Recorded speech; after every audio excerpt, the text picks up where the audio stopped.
I can't waiting, now waiting, meaning more. How about the milling? I'm on no.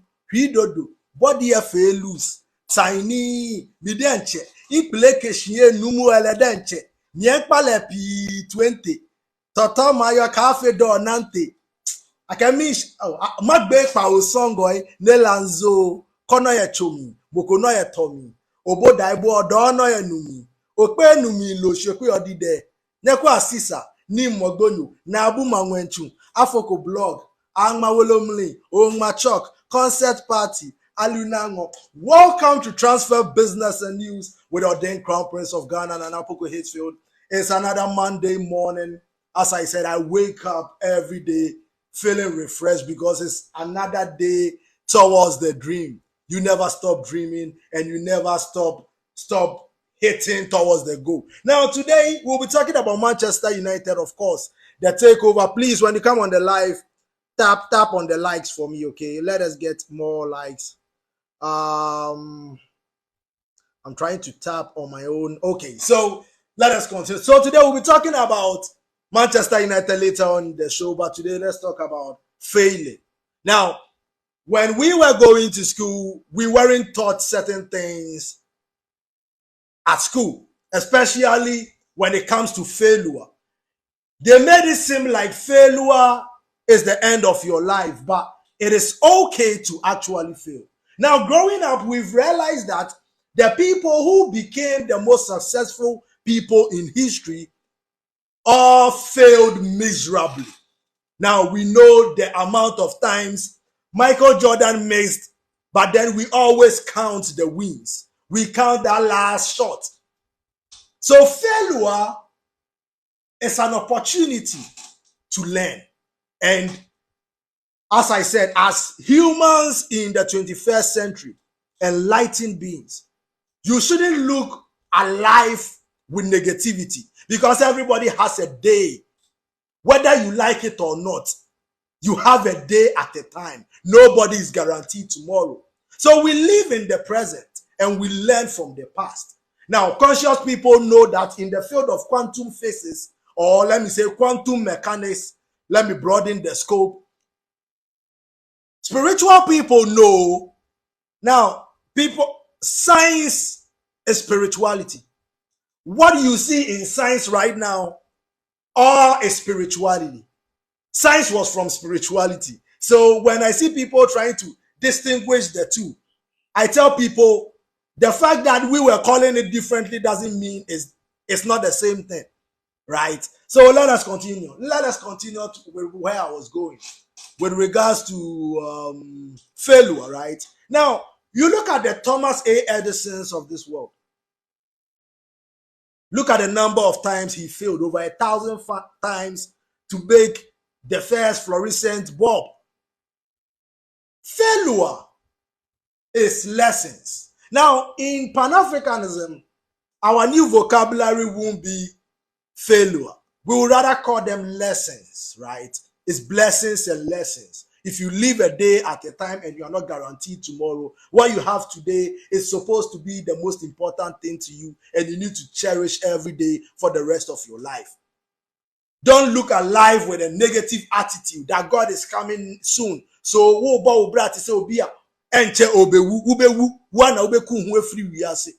now, I started the show with Ofedo, Sexy Tiny. When Tiny came up on the streets of Russia, we will be imitating Tiny and rapping virtually every Tiny song, man.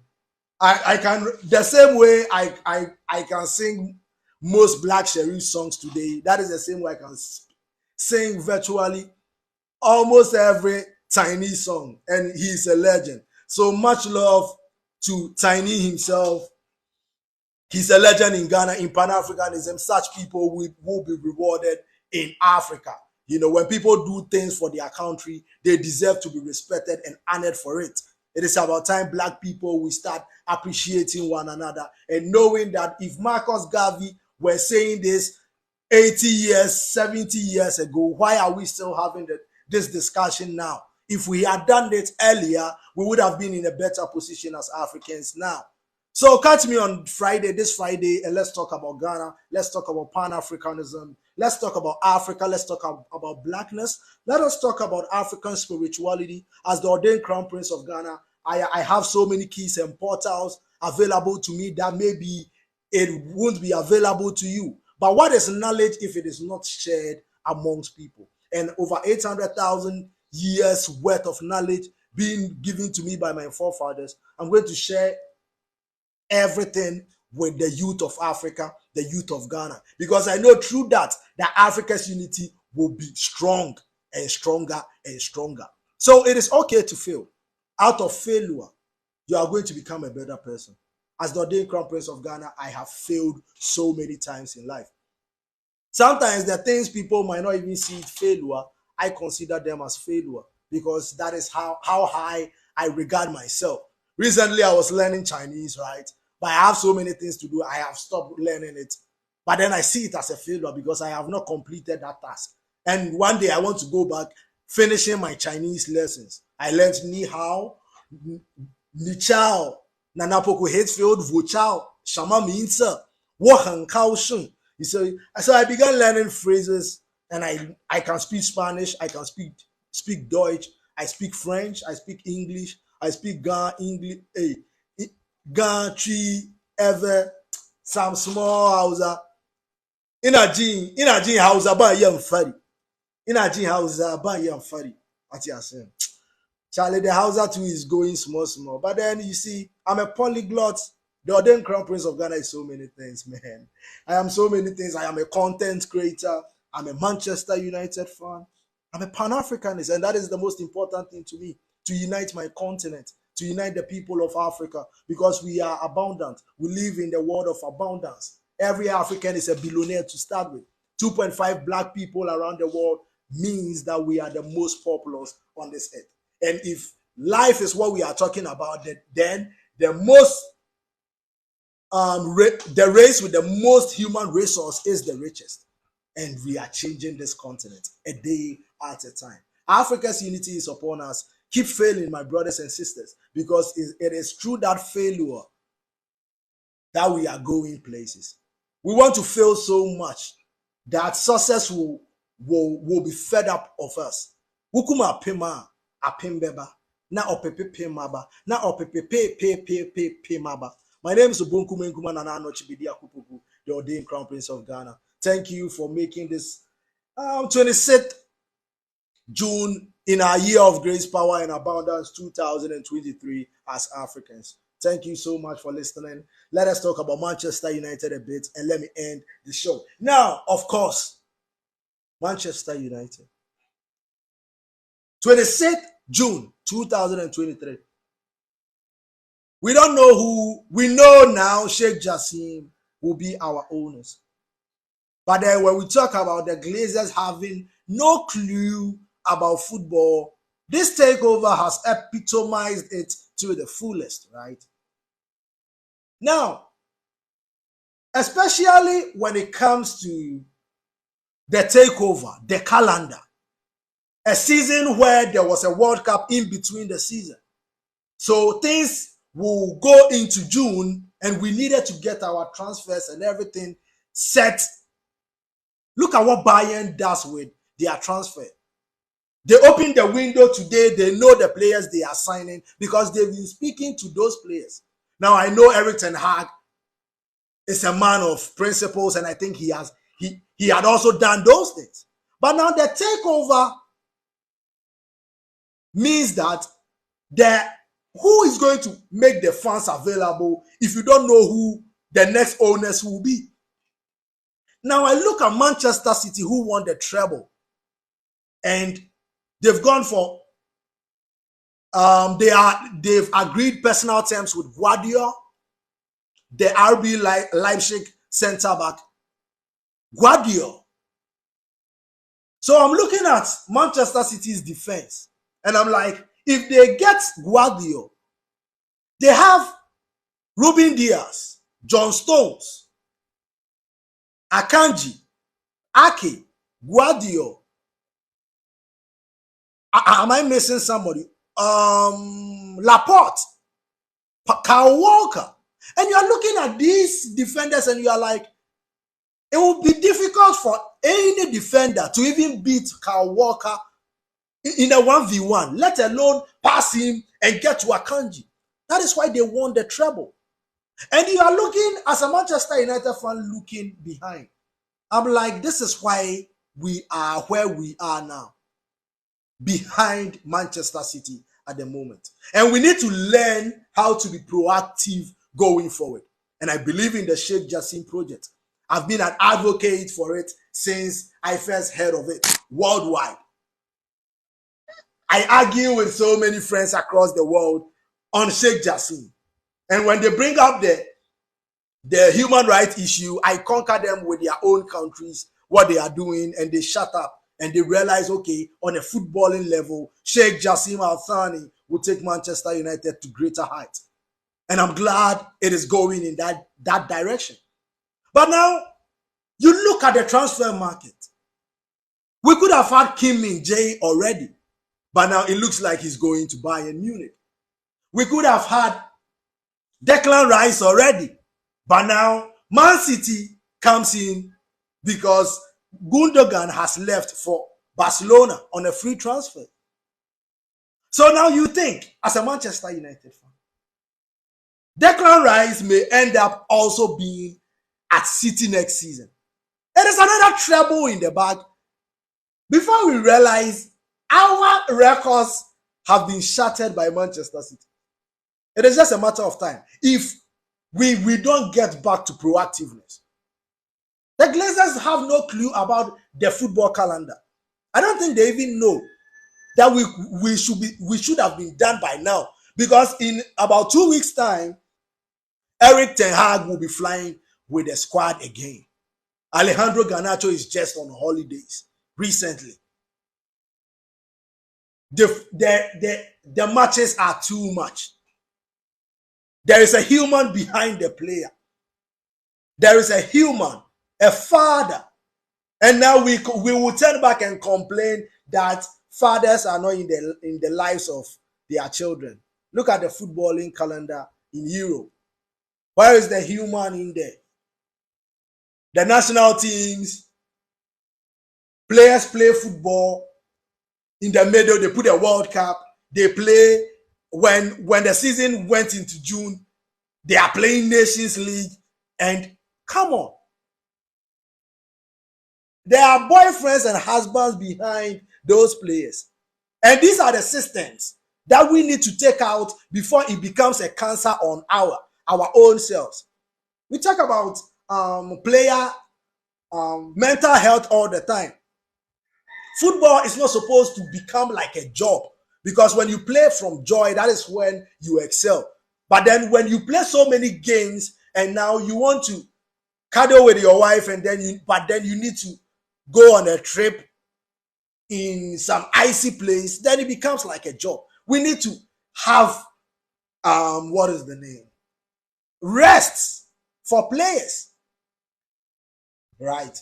So Lisandro Martinez is back, and I'm happy that Lisandro Martinez is back, because Licha being back ahead of next season means that we are going to strong on a stronger foot. Now, between Onana and Diogo Costa, I would say if I had the chance to speak with Sheikh Jassim, we will buy both Onana and Diogo Costa. Straight up. I said, when Sheikh Jassim, if this news is announced, Manchester United will be back on every page, because we are Manchester United. We will conquer, even before you realize, the kids will be patronized. Bring in Onana, bring in Diogo Costa, let go of David De Gea. Thank you for your service. Now you've created competition. Okay, see whether you can bring Kim Min-jae in at center back. Bring Declan Rice, bring Moises Caicedo, and wait for Mason Mount on a free transfer next season. If Chelsea are not willing to take even 20, I would have given 20. I would have given 20. And they have 55 million, and come on. We can get him on a free transfer. Manchester United need to be smart in doing certain businesses. Kovacic is going to City for 25 million. And then you look at Mount and we are paying over the odds again. That is the same thing we did with Harry Maguire. It's because you don't put football people in negotiations. You don't put people with a technical know-how to. I hope under Sheikh Jassim we get a proper structure at Manchester United so that going forward our decision making will be better. Proactive in the transfer market. We need to be proactive in the transfer market. Now I hear people complaining about Saudi's influx on the Premier League virtually buying every Chelsea player, and they are talking about power. And sometimes, man, this is life, man. When you don't treat people well, others will treat them well. Yeah, Saudi are now offering money that footballers probably deserve. Because when you look at the Premier League and the billions in the Premier League, one may wonder whether it goes to the players other than the owners. We've seen what the Glazer family have done, paying themselves in dividends just because they are owners who bought a club on loan and the loan is still there for the club to pay. So it virtually means that they just came because they are the Glazers. And they took Manchester United and ruined it, and they keep ruining it till they leave. Because we should be signing players already. Arsenal finished second, and they've brought in Kai Havertz, who will do marvelously under Arteta's tutelage. Then you look at Manchester United. We still have Martial there. We still have Harry Maguire. We don't know who will become our owners anymore. Come on, Manchester United. This is the biggest club in the world. We need to start being proactive in everything. Sheikh Jassim Al-Thani, welcome to Manchester United again. And this time around, Manchester United, we want it back to where it belongs. We want a stadium wet Manchester United, right? We want a stadium wet Manchester United because Old Trafford has become a piss hole. The urines or the washrooms are flooded with urine sometimes on match days. I've said it, man. So it's been a pleasure having you on Transfer Business and News. Last week, Friday, I wrote a black letter to the leader of EFF, Honorable Julius Malema. Go and check that video out on Reunited Live on YouTube. Now, as I said, as the ordained Crown Prince of Ghana, I'm trying to be in a system and see how enslaving Africans comes in various forms. So most people have told me to boost up my social media account and pay somebody, but I'm like, no. I want to see the ordinary Ghanaian, how the ordinary Ghanaian can get his word out there if he's doing good things, right? And I've realized that on Facebook and other stuffs, people that speak the truth, your viewership will go down automatically. And I see the systems. I've seen above that as the ordained Grand Prince of Ghana. So under Pan-Africanism, social media accounts that promotes nudity, that promotes people talking about people, that promotes negativity in Africa, we are going to sieve those information from reaching our people. We are going to promote when somebody speaks the truth. So TikTok is doing well in that regard, and I hope they keep on, because if they don't do that under Pan-Africanism, we will block TikTok the same way we will block YouTube, because it is okay for them to show us hungry when I've not. Do you know something? If an African is stupid enough, right, it's not farming. Because even if you go in the deep villages, if they don't have anything, they have food to eat. So I don't know where they get those pictures from. When they camp people for 3 months in war and the people become bony, then they take pictures and portray that as Africa. So on this Friday, we'll talk about a summit that a few African leaders attended. We'll dissect the summit and how it helps us as youth in Africa. Africa has a median age of 19 years, and we are about to change our continent a day at a time. I keep telling you, in the olden days where people had to use shovels, pickaxe, and other ways of whatever to tunnel, people tunneled their countries and put wonderful trains underneath their railways or their subways. Look at the bullet train in Japan. Look at the Teki Mamare project, how they designed the subway. Wouldn't it be beautiful to have similar systems in Africa? My name is Bediako-Poku. I have nothing else to say about Manchester United other than Glazers out. We can't wait to see the end of these guys, man. Moises Caicedo should be at Manchester United because he has said it. He is a Manchester United fan. He would love to be at Manchester United. Give the boy Old Trafford and let him dazzle under the lights in Champions League games. Let us get in. After the takeover, I want us to go in Declan Rice, Moises Caicedo, then Højlund, Kim Min-jae. Hopefully, we need to be talking to them that they should wait. If they want to play for Manchester United, they will wait for Manchester United because Sheikh Jassim is about to change Manchester United. I've been speaking to so many princes in Qatar. They are as the ordained crown prince of Ghana. I get to speak to so many people around the world, and they tell me what Sheikh Jassim has for Manchester United is beyond what we expect. So as a Manchester United fan, I'm sending you grace, power, and abundance to wherever you find yourself. I am in Accra, Ghana, in the land of milk and honey, the land of intellectuals, the land of kings, the land of crown princes, the land of the Black Stars, the land of Osajefo Dr. Kwame Nkrumah, the land of Okonfo Anoche, the land of Sikegwa Kofi, the land of Nogopo. It's been a pleasure having you. Let me send you grace, power, and abundance. Chi, chi, cha. Bye-bye.